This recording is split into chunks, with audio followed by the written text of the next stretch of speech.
யார் தெரியுமா? நான் தான் சுற்றுப்புற சூழல் நோயற்ற வாழ்வை குறைவற்ற செல்வம்.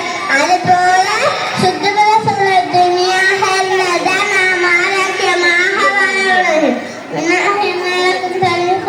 எவ்வளவு புகை புகை நமக்கு பகை.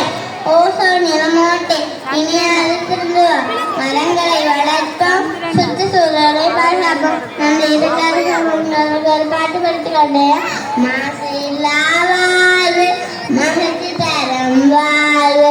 மாசு இல்லா வாழ்வு மகிழ்ச்சி தரும் வாழ்வு.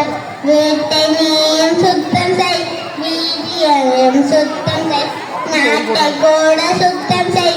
நல்ல உலகாய் மாறிடுமே. குப்பை இல்லா வாழ்வு சுத்தம் நிறைந்த வாழ்வு. குப்பை இல்லா வாழ்வு சுத்தம் நிறைந்த வாழ்வு. இதுல உங்களுக்கு என்ன தெரிஞ்சுதுன்னா, சுற்றுச்சூழல்ல நீங்க சோடா போத்தல் ஒன்னும் போடாம எல்லாத்தையும் கொண்டு போய் குப்பை கூடையில போடுங்க. அப்ப